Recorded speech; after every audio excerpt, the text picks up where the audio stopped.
Okay. Maybe if I can kind of move Kali a little bit, it's fine, I guess. Okay. Welcome everyone to episode 4 of Random Talks. And today I have with me Yashwant, Jamila, and Kali. And maybe you can still see Jamila's butt. And yeah, so Yashwant is from the Netherlands. Yes. Yeah, but you don't look like you're from the Netherlands. No, I'm originally from India. Okay, so then how did this happen? So how are you from the Netherlands then? So I was born in the Netherlands, and my parents they were born in Suriname, which is like a country in South America above Brazil on the coastline, which was a colony of the Netherlands. Okay. So when Suriname became independent, there was like a struggle for power. There was like a coup d'état at a certain point. So a lot of people fled at that time to the Netherlands. Okay. So my mom came at that time and my father came later. And my forefathers, like 4 or 5 generations ago, they left from India in ships to work on the plantations in Suriname. So most of them left from UP and Bihar. Okay. And that was after the slavery period. So slavery was abolished in Suriname. Okay. So they used like African people, and then afterwards they needed new workers for the plantation. So they brought people from India and Indonesia. Okay. So, but as you say, so this was after the slavery period. Yeah. So then your forefathers were not slaves. No, they were they called indentured laborers. So it was like they were given a contract 5, 10, and 15 years. I'm not sure about 15 years, but at least the 5 and 10 years were there. But they were brought in with all kinds of arguments. So officially it was like a contract, but they were also given like false pretensions and everything. Some were probably forced to just taken away, whatever. So they came on their own. So they were like sold some dreams and then. Yeah, and some were also like they knew where they were going, so they also chose to do that. And they were probably most poor people who had no choice or anything. Some were forced, I think. And then they came with a ship, few months on the ship, and then worked in Suriname, 5 years, 10 years, whatever the contract was. And then when the contract was over, they were given a choice, like either go back to India or stay there and get a plot of land. So some people went back, but a lot of people, they stayed there because they got married, got children, everything. They already had their life there. So they thought, yeah, we can just stay here as well. We get a plot of land and then be like farmers on that. So they were not the same as slaves, but they still had a hard life. So they were hit, they were abused. Pretty much the same conditions as slaves, except they didn't have like chains on their ankles, and they got paid. And the difference is, of course, the duration. Okay. So Yeah. Jamila just went into your room and she's wet and she's probably going to be on your bed. Oh, that's not really nice. I'm gonna have a look. One moment. Okay.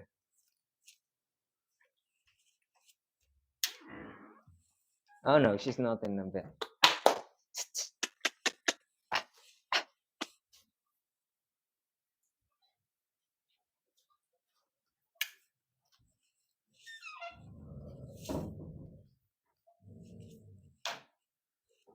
You need to take your spot, otherwise Jamila's going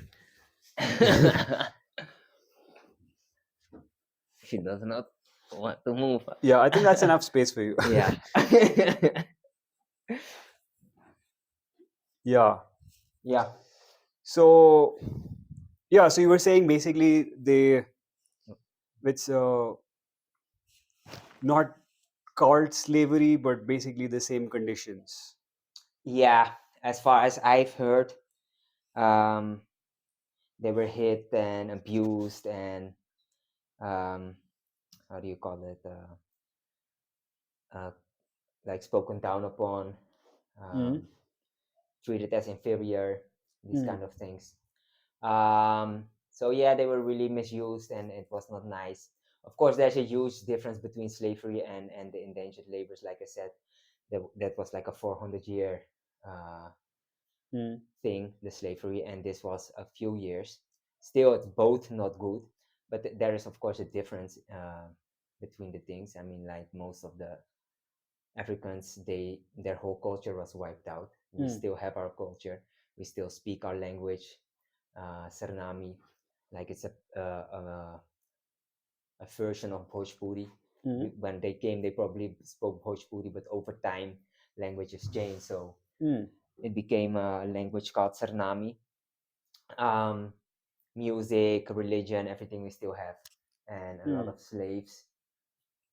The Africans, they didn't, a lot of things wiped out, except the ones that a lot of them escaped to the forest, so they still have a lot of their traditions, but it's different. Um, Besides that, what I heard is they didn't rape the women from Indian men, so they would used to do that with the African slaves, but Indian men were very proud. So once a guy tried that with the Indian woman, and he just chopped his head off or anything, he just killed them, and it was like probably he went to jail or whatever, but it was like a message. So I don't think they really did that. Of course, you don't know everything because there are stories, and I mean, like, Right. yeah, Interesting. So then your mother moved to Netherlands from Suriname, yeah, and then your dad as well, or yeah. So my mom left Suriname, I think, when she was 12 years old. okay. That was right around the time of the coup d'état, Uh-huh. um, with the grandparents and most of her siblings. Some were already in the Netherlands studying. Um, so then they moved, and my father, he stayed in Suriname, but then when he was like 18, he moved to the Netherlands. So they were like big families. Like, for example, my mom came from a family of 12 children, my father, I think 11, I'm not sure. So like usually what happened was the elder children would move first to the Netherlands, and then they would bring in the rest. Okay. And there were like programs. So because of the independence, they knew like a lot of people from Suriname would move to the Netherlands. So they had like a program in the Netherlands that when they would come, they would like spread the people out over the country, that not they would all get concentrated in big cities and things like that. Eventually it happened, everybody in the big city, but in the beginning they would try to spread the people out. So they would first have camps where they would take the people in, and they would stay there for a while. Then they would look for houses and jobs and things like that. Yeah, So how was so you were born then in the Netherlands, yeah. and so you were raised also in Netherlands Yeah. for how many years of your life? um the first 23 years, I think. Yeah, first Okay, 23 years of my life, I lived in you the were in Netherlands. Netherlands. Okay, cool. So how was life in Netherlands, man? um Yeah, so I was born and brought up in IJsselstein, which is like a small city town, you can say, beneath a larger city, one of the major cities. It's in the center of the Netherlands. So it was okay. Like my childhood growing up, I think it was nice as far as my experience I can remember. It was like enjoyable. I had a warm and loving home. My parents loved me. I had my nanny and nana around. They were like very close with my mother. She was the one who was taking care of them. So they were always around in the house. They lived very close to us. So at least 2 to 3 times per week, they were at our home, probably more. So I think that was a very major part as well in my life, because they brought us up next to our parents, um, which was really a blessing. Um, they contributed majorly to my life as well, and parents as well. My father did not do a lot of the raising, but my mother did. My father was more working, full time job. Um, so it was good, like as a child. Um, but then when I became like 13, 14 years, so I was actually very smart. I don't mean this like in an arrogant way, but just like Yeah. having intelligence. Like my mom and my nana, mostly they sat with me, teach me, taught me all kinds of things. I was very curious. Mm-hmm. Like I just wanted to learn all kinds of things. So, for example, um, when you have like the basic the primary school, you have like the first 2 years when you're 4, 5, 6 years old. It's just like playing around. But like when I was like 6, I could already read and do maths and things like that, basic maths, which you would normally only learn in the year after. So I love to learn. I liked school and everything. So I was quite smart. But then when I reached like the age of 13, 14 years, when I was in secondary school, I started looking around and I saw like I don't really like how things are arranged, like in the West, like Western countries, Mm-hmm. Europe, America, Australia. I did not really think about Australia, but mostly about Europe and America. I would say like they have a lot of riches. They are very rich Mm-hmm. in comparison to like the third world countries. Right. So there was a huge wealth. Oh, sorry. How do you? Gap. Yeah, exactly. Um, and I thought like, how is that? Why is that? So I was looking and thinking about, and my conclusion at that point in time was like slavery and colonialism. Mm. They gained the wealth through slavery and colonialism back in the days, but it's still happening nowadays in just new forms, Mm. like modern day slavery and modern day colonialism. So I thought I don't like that, and I don't want to contribute to the system. I don't want to work for the system. That's Um, really fascinating. So, when you were 13, you sort of figured out like that this system of slavery is still going on. yeah, 30. So I don't know exactly the age, but like Around that time. yeah, 13 it Right. started and 14. So let's say 13, 14. Yeah. Wow. It's kind of interesting because like I was in my head I was just thinking, before we started this podcast, that Mm. I was actually thinking about the topic of slavery, Okay. but I didn't want to like bring it up by myself, Hmm. right? And Yeah. I just thought, like, since it's random talks, like, Yeah. let it go wherever it goes. It's like, Yeah. Nice. but I see that it's been kind of recurring, and then you also mentioned like modern day slavery, Yeah. and so it's like it's an interesting concept that I see that sometimes there are things that we figure out because like I would say I was also like a intelligent kid. Like I was Yeah. bad in school. Like I was not like good at what they wanted me to do. Like memorize certain, like they would give like a map of India, like without anything, like just the borders are there, and then they'd be like draw this river, or it's like put this capital here, and then I'm just supposed to like put those things, and like my brain just wouldn't like figure like yeah, I just wouldn't do that really Hmm. well. Yeah. But otherwise, like I could like understand a lot of what's going on, and I could like this, like I would always like look at the system and then be like, man, this is so dumb. Like, and I would look at different parts of it, and I would always think that if I was doing it, like I could do it like this, like this, like this. And like of course in school I didn't like understand so much about slavery and like all of these things, but for me these realizations happened like much later. Hmm. And like the starting was when through my first job, which was in investment banking, and then because at that time I was like, hey, I want to get rich and I want to make money, and then I realized like, why should I beat around the bush and be indirect about it? It's like I'd rather just study money, Hmm. right? Look into money and finance and things like that. Hmm. And something really interesting happened, which is that as I started looking into that, I realized that, oh my god, this is a huge scam. Like it's gigantic. And when I first figured it out, it just blew my mind.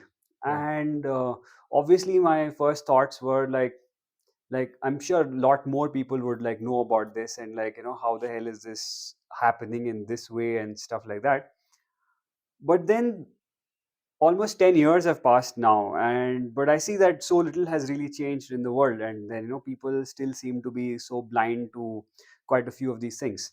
So Hmm. yeah, it's really interesting that you bring up this topic of like modern day slavery, right? And it's something that I've been thinking about, and yeah, I've sort of realized that it's actually a fairly simple concept that I think people sort of mess up on, which is that like see, I don't know much about like the Like, is it called the Dutch Empire, like from the Netherlands, or Um, I don't even know. Let me think.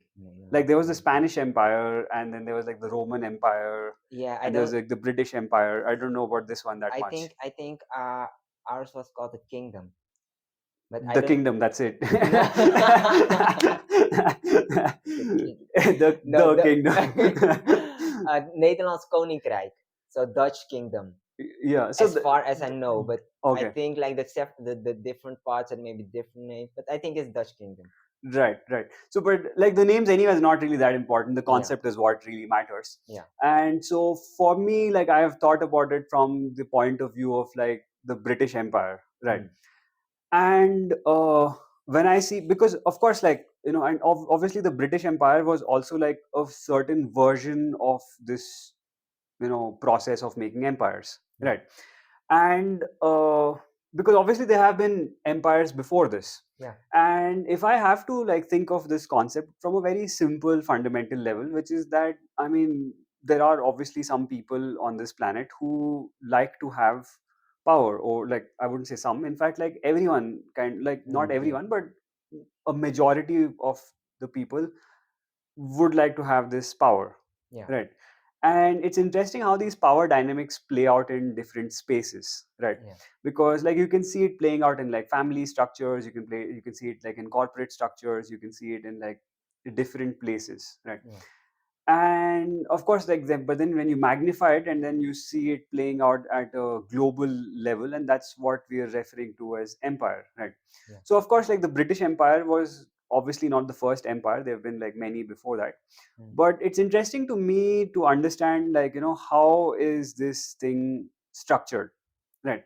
And straight away, like, we can make a few observations, which is that, okay, first of all, it's not like this one small island nation was like controlling most of the world, because within that nation as well, like if I've seen some videos from like 1700s or whatever, no, it's like a large percentage of their own people were also just working like coal mines or some, you know, steel mill, or just some sort of a mm, factory worker. And then you can see, you know, there's like they're just breathing in this like really toxic smoke, and like, so yeah, but then, so when you look at it, like I would say probably the aristocratic structure may be comprised of like some 100 200 people. mm, yeah, And now you have this really interesting predicament where, you know, 100 200 people are controlling, you know, a huge yeah, part of the world. yeah, And as they would say, the sun never sets in the British Empire, talking about like, yeah, like our empire spans the whole globe yeah, pretty much, right? yeah, And so it's interesting to see, like, you know, how did they manage to pull it off, yeah, just from a strategy point of view, yeah, right? And so obviously violence is one part of it.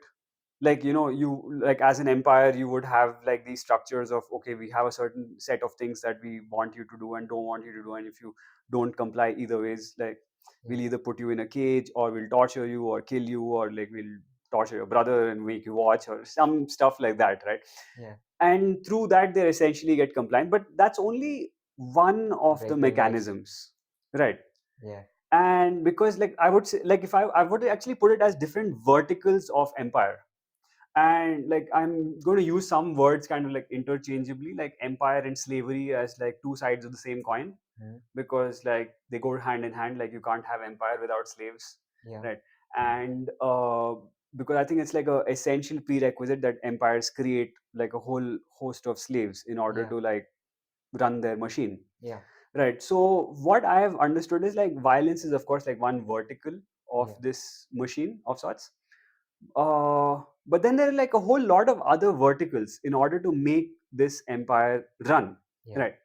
Now coming to the concept of modern day slavery, the thing that I find very interesting in thought process with respect to like how generally people think about things is they have this idea that, you know, okay, the British Empire was there, and you know they came, they did whatever they did, and then like there was all these freedom movements that happened in different parts of the world, and then the empire builders essentially they realize that, oh man, we lost this game, so we just pack our bags and then we go back home. And that's the kind of narrative that we are sort of expected to believe.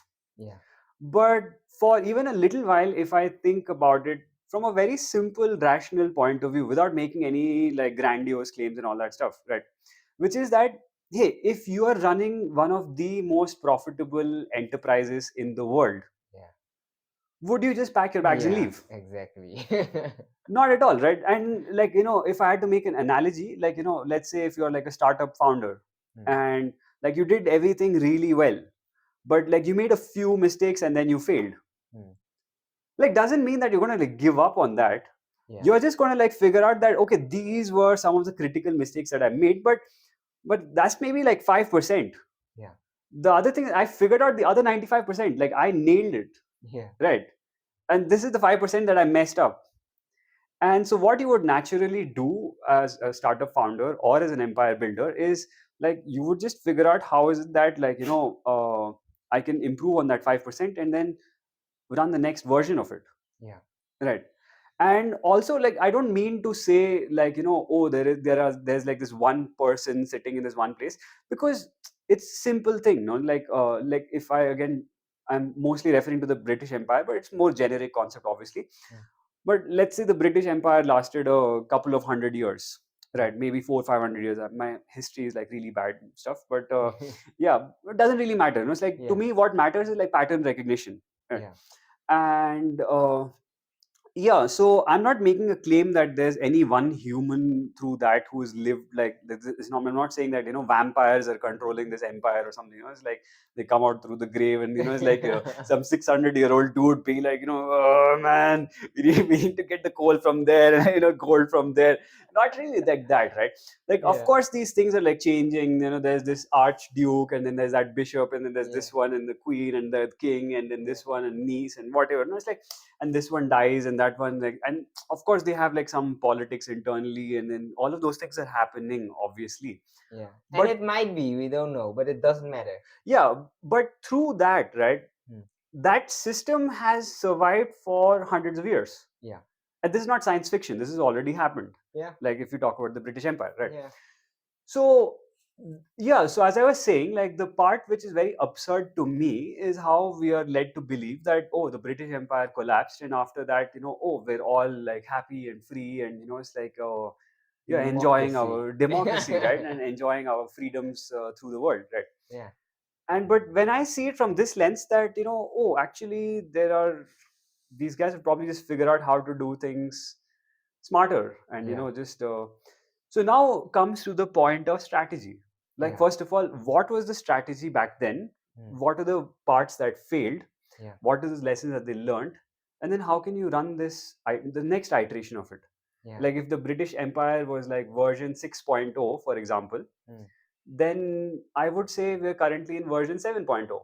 yeah, And I would probably call it the invisible empire, yeah, because I would say one of the verticals that maybe the British figured out is that if we make certain things too obvious, yeah, that's a problem, yeah, right? It's like if you position yourself as a target for hate or opposition or some sort of like, but then if you just remove yourself from that equation where you're not visible anymore, but you're still there, you like work in different models, hmm, right?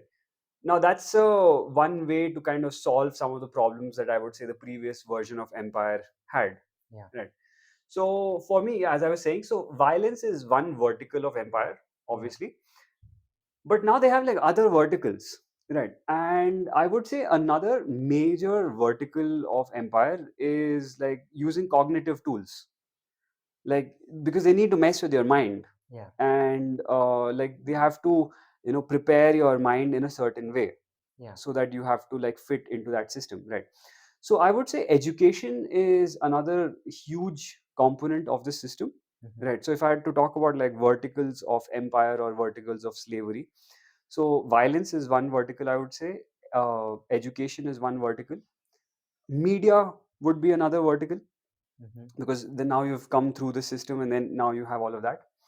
And obviously corporations are another vertical. They're doing the same thing, right, yeah, in different ways. And now I would say even like healthcare is another vertical, like yeah, where I would say from my point of view, there has been like a systematic destruction of existing native forms of healing, Yeah. because like we've been around on this planet for thousands of years, right? Yeah. And of course, like in different parts of the world, like different people have come up with like different systems and modalities of healing. Yeah. And yet now these people come along in some white coats, and it's like just destroy everything that has existed in every place and be like, that's just voodoo and fake science and fake news, right? And Yeah. right. No, we are the arbitrators of truth, and we Yeah. like yeah. And so that's another vertical, I would say, like healthcare. Yeah. And so yeah, so, and I'm sure probably there are like Food, of course. food, of course. Yeah, that's Yeah. another thing. Like, that's a huge one, right? Yeah. Where for sure, like if I we would are, it's all right. no, I would say energy. Exactly, yeah. Actually, all kinds of dependencies. Hmm. I think a lot of dependencies are like these verticals, like being dependent upon a city or the facilities. So, Hmm. for example, the energy resources, um, housing, in a way, Hmm. and not being able to provide for yourself. Like you need other people. Like nobody teaches you how to plant a garden or Right, build you a don't house. just need other people, like you need this massive system. Yeah, yeah, Right. And like the more centralized these systems are, the better it is. yeah, Because like then the central authority can then just sit there and like siphon stuff off. Right. yeah, Because like of course we need people, right? Because I would say yeah, we're yeah, social creatures, yeah, and stuff. Right. We need dogs as well, right? Add a lot of value to our life. yeah, And yeah, but then it's not like, okay, you and your buddies can get together at a village level and like manage to organize things and satisfy all of your needs. yeah, Because when you do that, like we come and create like a lot of impediments in many different ways, yeah, right? So yeah, it's interesting to see all of this stuff happening, right? yeah, And yeah, as we were saying, no, because the other thing is, talking on the concept of slavery. One of the things that you mentioned, for example, was is interesting where it started, where in Suriname, like earlier there was slavery, and then okay, people were like chained and then like whacked with like whips and I don't know what all, just my imagination and stuff. yeah, probably. Yeah, but then now when you said that okay, now slavery is abolished, now instead of using the word slavery, we'll be like contract. Yeah, Right. Now it's just a play on words. yeah, We're doing the same thing. Right. But then maybe few conditions have changed. Maybe we're not putting chains on your legs anymore. Be like, welcome, sir. Here's your contract. And then, it's like, put chains around your leg. So, yeah, maybe that's not what they're doing. But then they're operating in different ways. Right. yeah, So probably one of the things that I feel that the slave owners or empire builders have sort of realized is that actually putting chains on people's legs is quite counterproductive, and then, because then you have to put in all this energy and effort in order to like yeah, control them, and then like contain the anger, and then all kinds of things, because like as you build pressure, it also tends to blow up, right? And you yeah, have to maintain that balance. So one of the ways in which I would say like a progression from the empire point of view is that when you can be in a position where the slaves will come to you by themselves. yeah. Exactly. That is actually what I wanted to say. They changed the chain system to like a reward system, and people think like, yeah, I want that, and they I will would go. I would not even say reward system, man. The chains is still there. I think Yeah, but they've moved in it to the the mind. The yes, chains are, and actually I would say they were always in the mind, right? yeah, yeah, Because the chains of the mind is the essential part of the system of slavery, yeah, right? And it's not around the legs really, because and one example that I can give you is like this idea of debt slavery. mm, Right. I mean, they make sure that somebody takes like a student yeah, loan, and it's like you have to go to college, and in order to get a job, and just look at this whole script. It's like that you need to go through this propaganda machine for like 16 to 20 years of your life in order to like just sustain yourself. Which is yeah, such an absurd idea. Like a yeah, monkey is sustaining itself, and yeah, it's like a giraffe is sustaining itself, yeah, and but like okay, sure, like I get it that there is a society where it's like people get to drive cars and their trams, and there's all this like aeroplanes and all of that stuff. mm, Sure, that's all well and good, but what if I don't want to participate in that? What if I want an alternative yeah, that is not there? yeah, Right, like what if I don't like, okay, cool, like maybe are there some tribal people that it's like go live with them, like figure out how to sustain from the land or something like that, right? And what you notice is there's like this is something that is like systematically attacked Yeah.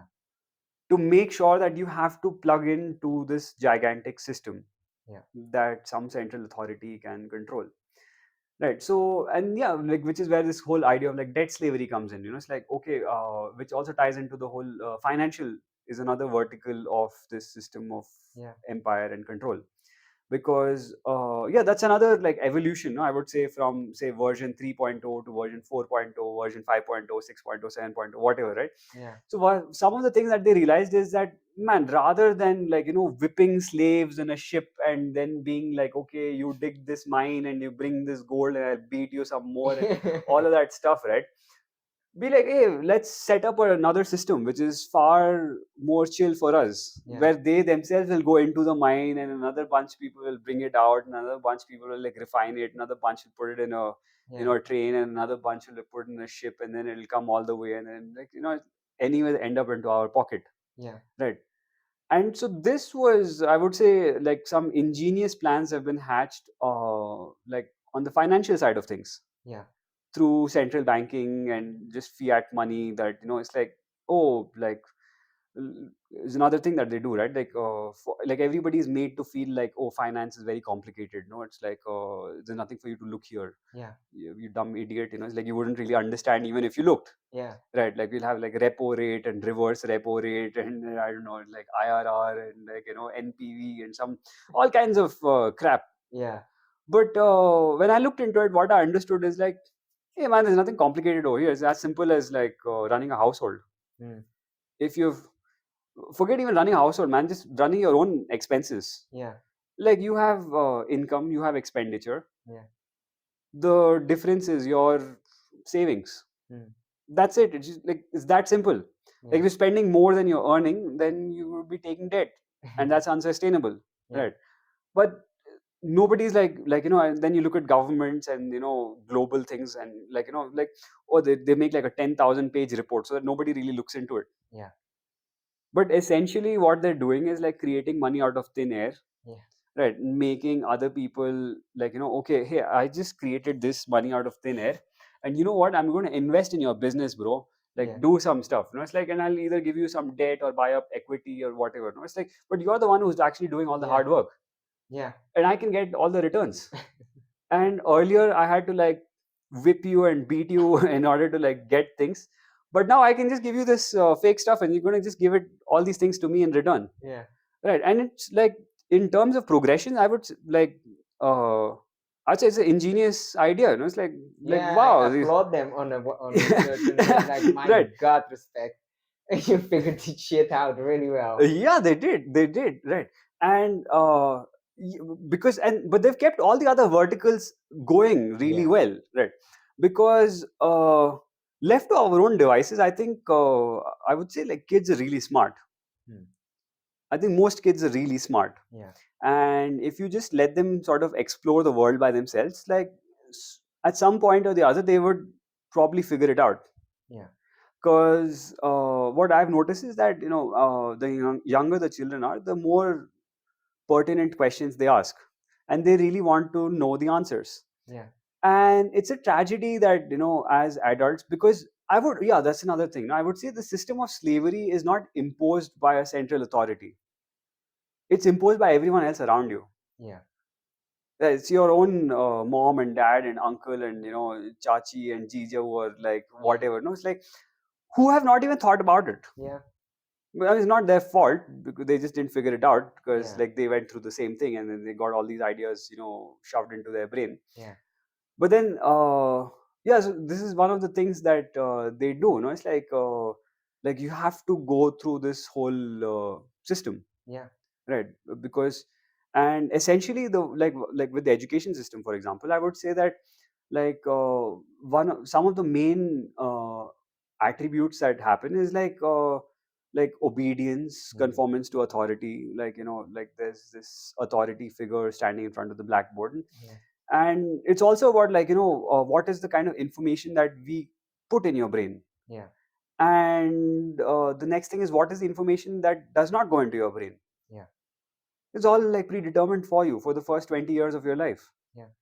right? Because and who's to decide what's important, man? Like maybe triangles and angles are not the most important thing in my life, Yeah. but maybe figuring out systems of slavery is more interesting to me. Yeah. But when my time is locked, and that's another concept that is being driven deep into the brains of children, is that your time does not belong to you. Mm. And like imagine, like that's such a fundamental thing, Yeah. like your time, Yeah. right? But like that's what we're telling kids for the first 20 years of their life. Like like you were born to me, you're my property, Yeah. and I decide that you have to go to this place, Yeah. and once you're there in that place, somebody else will decide what you need to do.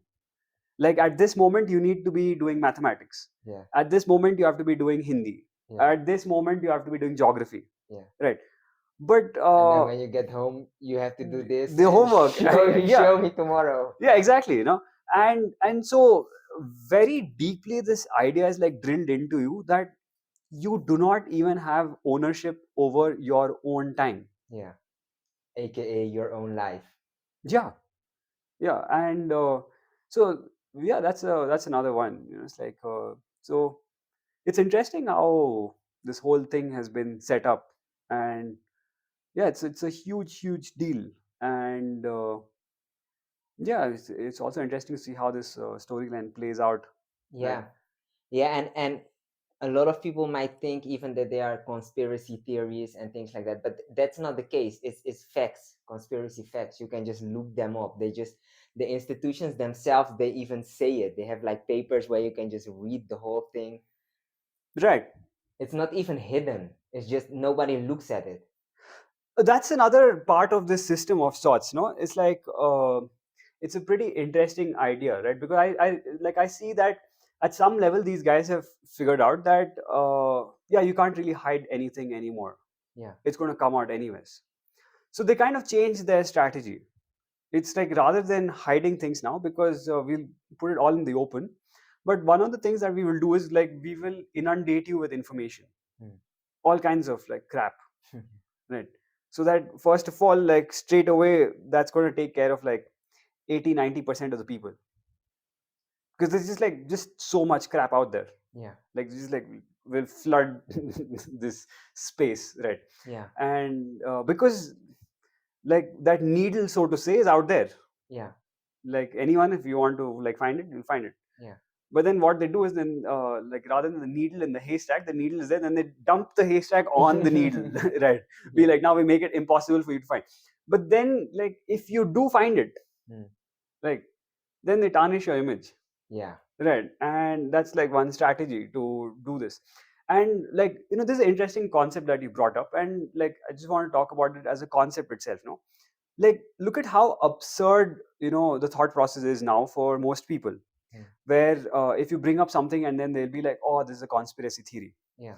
But if you actually think about the word conspiracy itself, Yeah. right, it's as old as like human civilization. Yeah.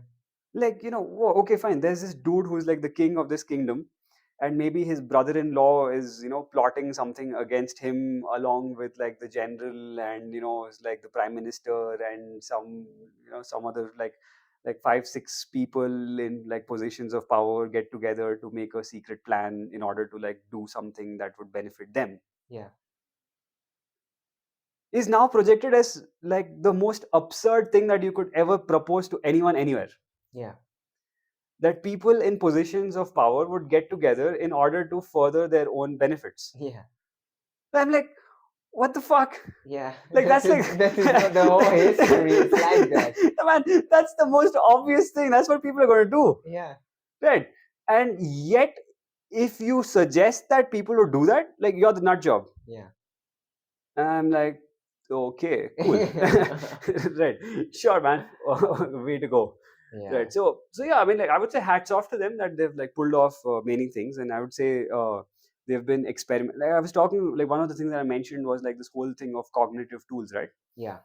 because they have been in this system and they have been in this process for hundreds of years. So they've been like Yeah. studying the human mind and like all of these things, Yeah.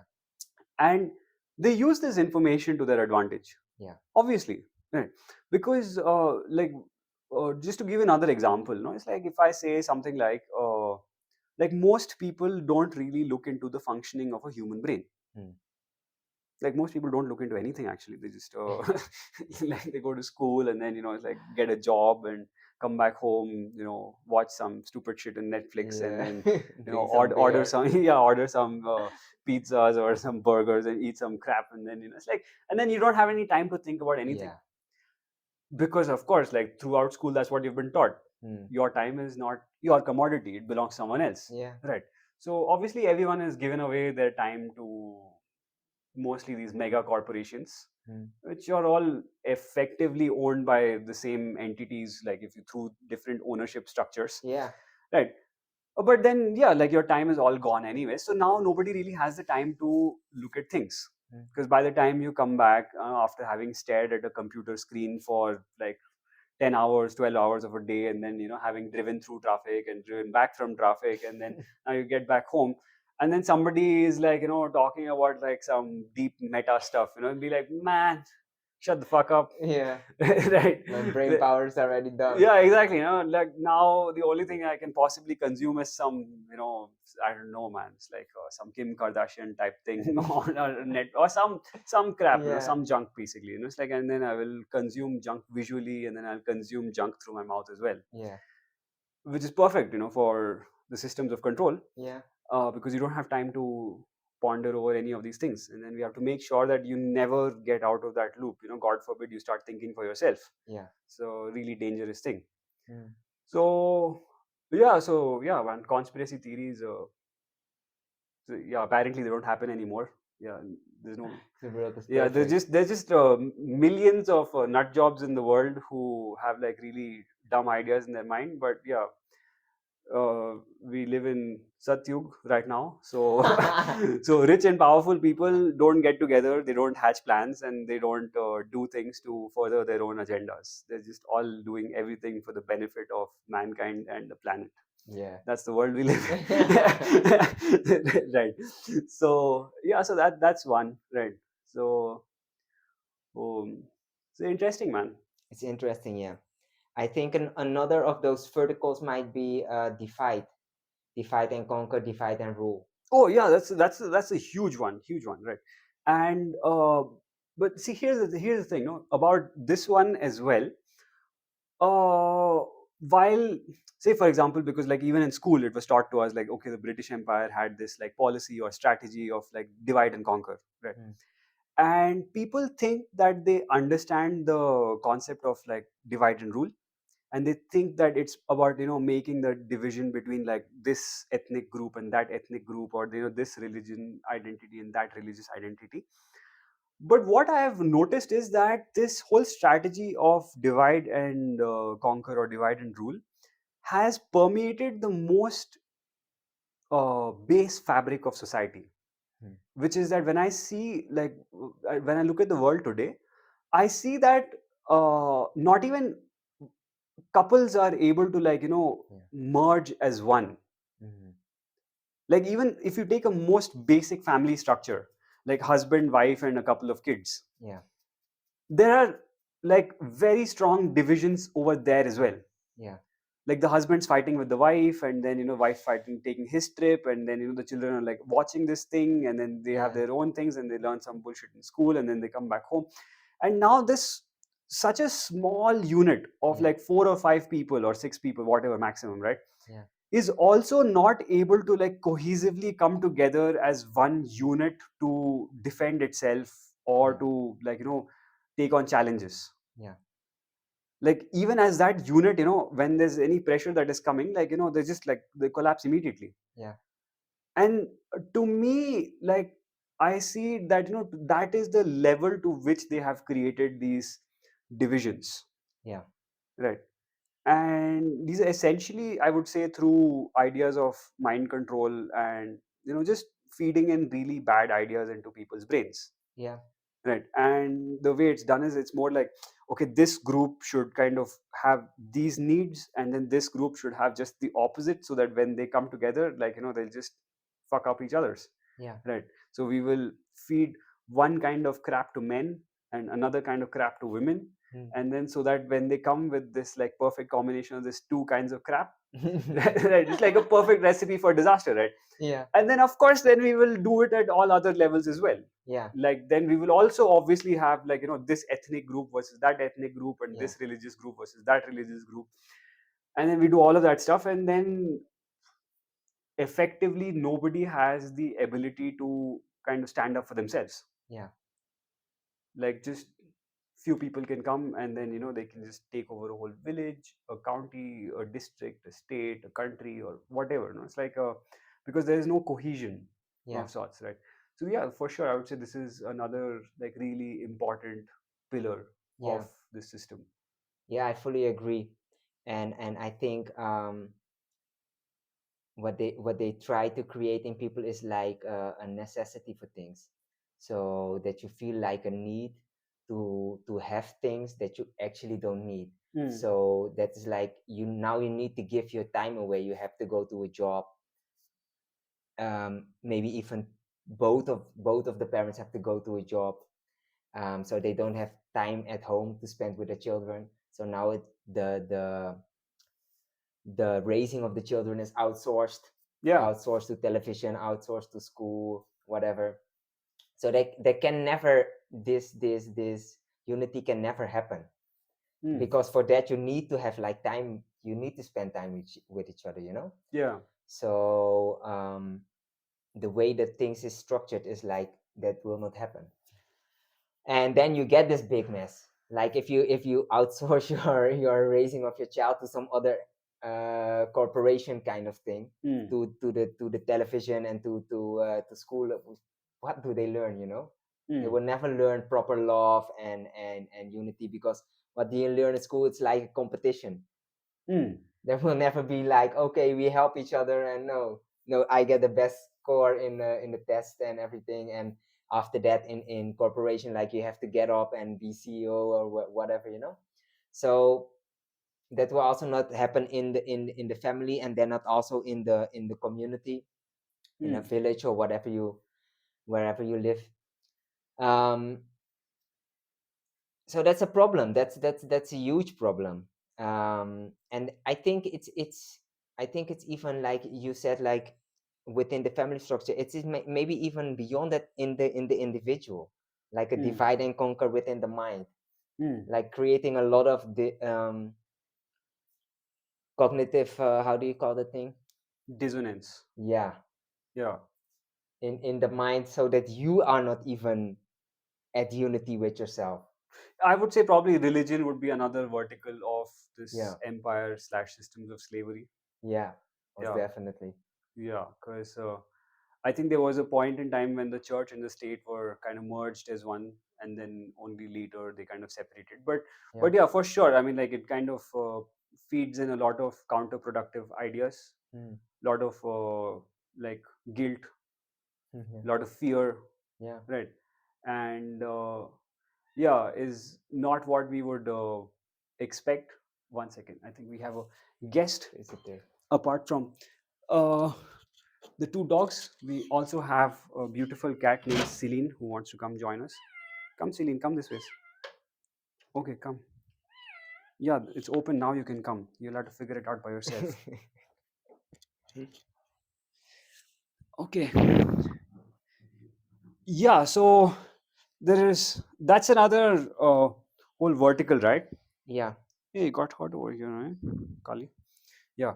So these bad ideas, for example, right, which are put inside you, Yeah. and the essential nature of these ideas, I would say, is like guilt, fear, remorse, and the inability to like connect with yourself, the inability to love yourself, the inability to love other people, right?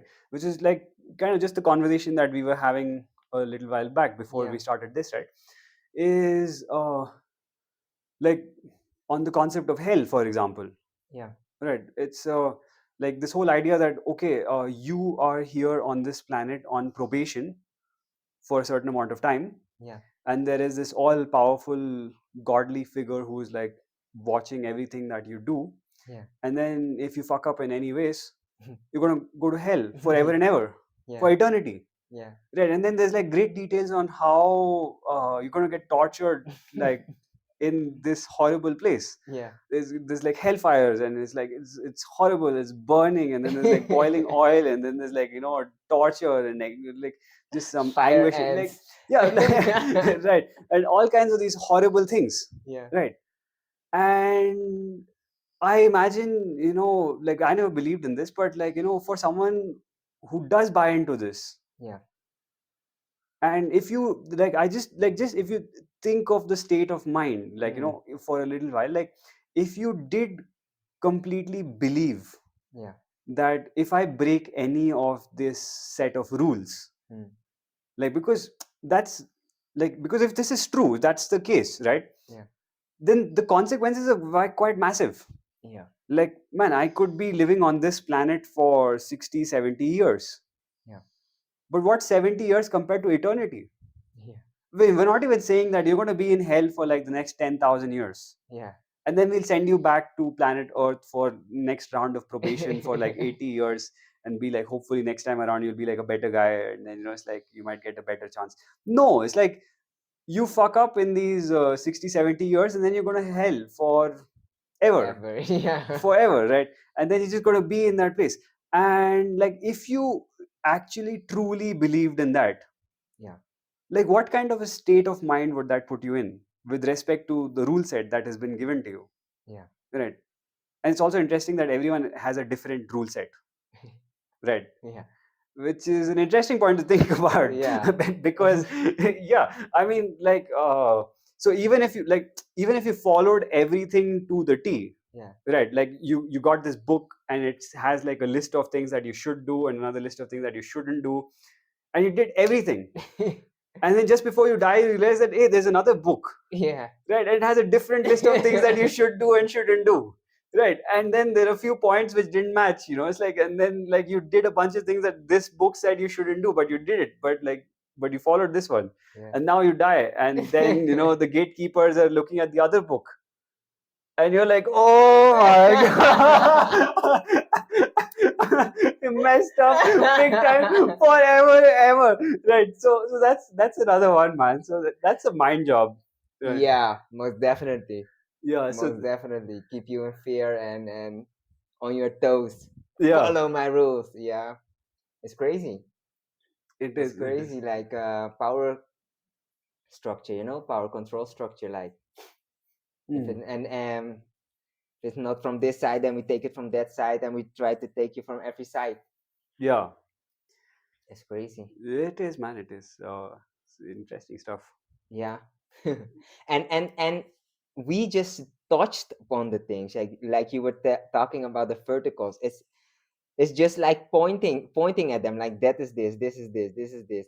If you go like in every vertical and you just go and explore it, you can talk about hours and hours, just the way they do everything in detail. It's like mind-boggling, like Yeah, how they figured the things out, and how many hours and hours went into making those things.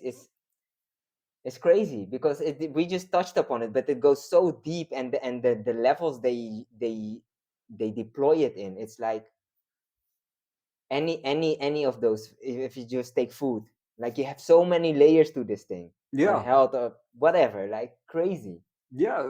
It is nuts, right? And of course, I mean, it's not in the scope of this particular episode because it'd Yeah. be crazy. I mean, we'll be talking for the next 30 days and still recording, right? And still wouldn't be able to finish it. But like, say Mm. for example, on the topic of food, right?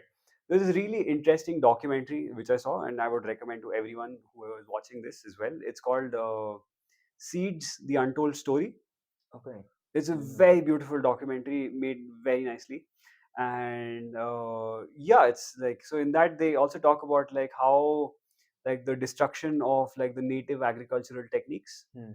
how like there are things that people obviously around the world have been doing for like thousands of years, Yeah. and now you come along and then you stop everyone from each and every one of those practices, Yeah. and you systematically like erase those and make sure that the only means of production that everyone has is by being dependent on our system. Yeah. That you have to then buy these petrochemicals from us, like fungicides and pesticides and herbicides and like weedicides and I don't know, like how many things you have to like spray on the soil, Yeah. right?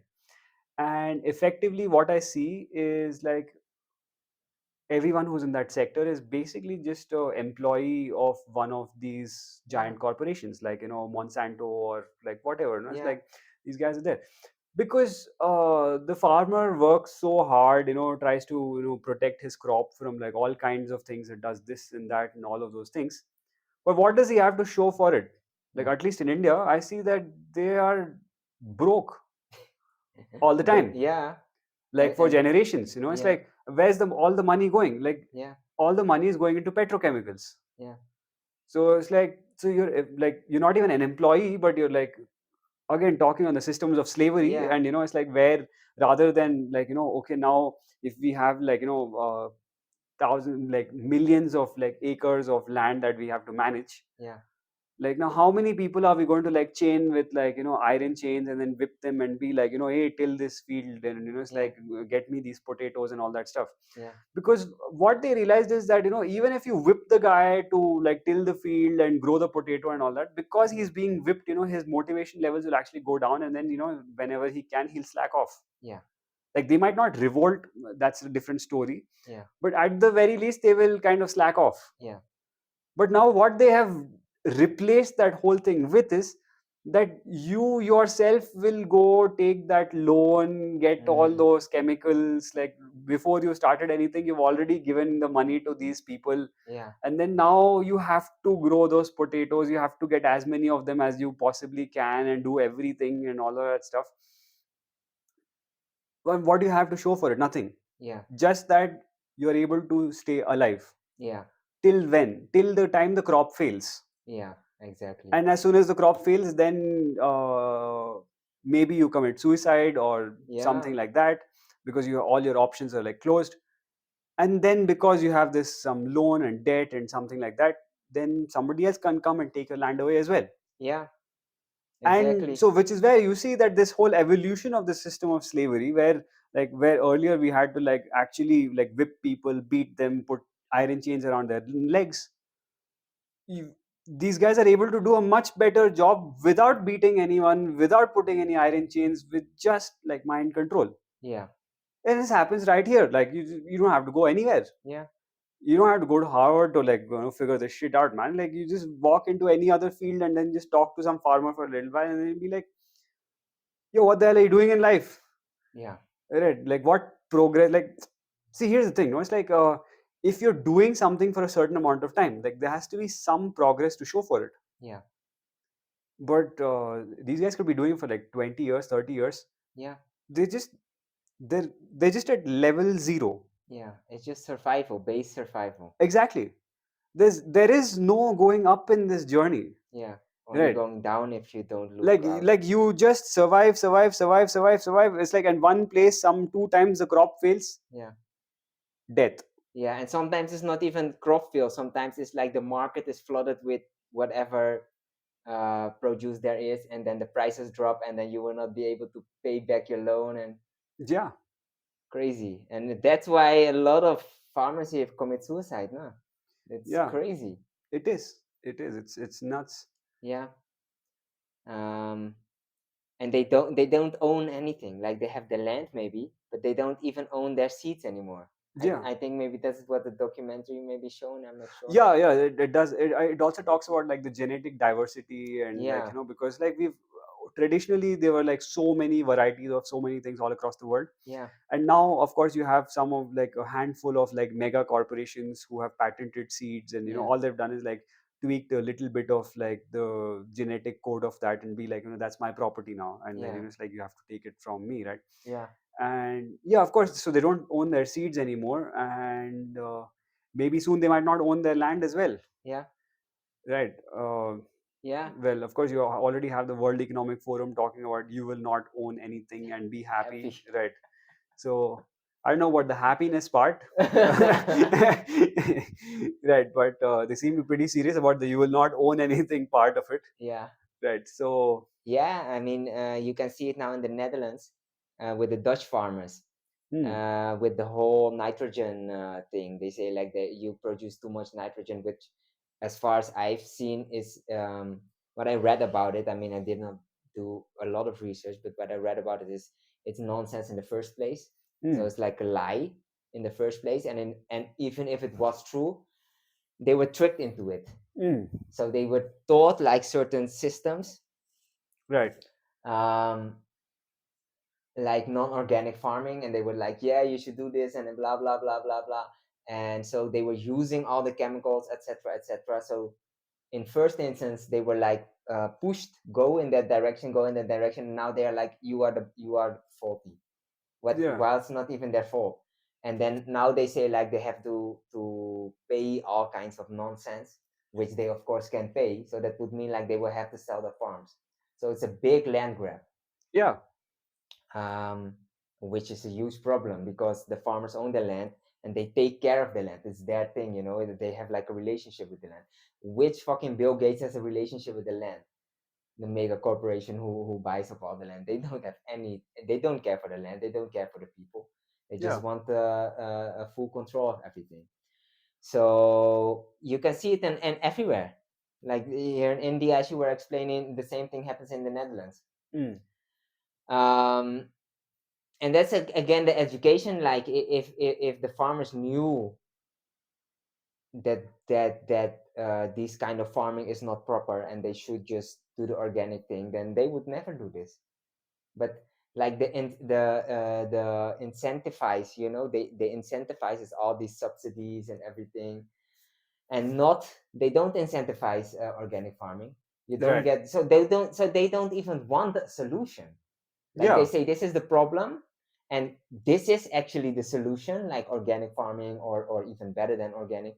But they won't say like, okay, now we need to do this, we give you subsidies to change your land over time. No, they right, will just say you have to pay. You can't pay, okay, we take your land. hmm. That's crazy, right? Of course, yeah, man. That's You say you have a problem, and let's do the solution. right. No. No solution. Yeah, I mean, like the solution is always put your faith in centralized power. Yeah. Yeah, like the more mega, the better. Yeah. It's like one giant corporation to rule them all. It's Yeah. like the Tower of Sauron. It's like believe in Sauron. He'll take care of you. Big like yeah, man. That's the only solution that we have, right? Yeah. So that's what they would offer, obviously. Yeah. So yeah, so it's quite a few things, Yeah. but maybe I think expecting the people who are imposing these things to come up with the solutions is probably a dumb thing on our part, Yeah. because we can, like, if you had to make an expectation, one would expect that these guys would just kind of like further their agenda for sure, Yeah. right? So yeah, maybe solutions is also something that common people will only have to think of and then Yeah. start implementing in some way. Yeah. But yeah. Yeah, I agree. I agree. I think like we have been talking about like the problem, Right. but of course there should also be a solution, because like just saying these things and then not coming up with a solution is like, yeah, of course there should be first awareness. Exactly, for sure. Like first, you need to awareness is one thing. Also, understanding the process, Yeah. the strategy, the tools of the trade. All of these things are important, because, like, without understanding any of that stuff, if you're just going to like try to solve a problem of something that you don't understand anything about, Yeah. you're going to fuck up big time, Yeah. right? You first have to know what the problem is Yeah, in its and in totality. yeah, exactly, in like in quite a bit of a detail, right? Yeah. And but it's not that I've not thought of solutions. I have some ideas in my head, and Yeah. I've personally been working in my own capacity, Yeah, I know. and like yeah, I would love to share. Hmm. It's not that it's like a hidden I thing know. or something like that, but yeah, maybe that's a conversation for another day. Yeah. Yeah, sweet. Thank you so much, man. It was You're a welcome. pleasure talking to you. Yeah, the same, man. Yeah. The same. And thank you so much, everyone. And I hope the camera was recording all of that and didn't stop and do something weird anywhere in between. And peace. We will see you guys in the next one. Bye bye. Only love. Yo, actually, that's the thing, man. Love is the solution. Yeah.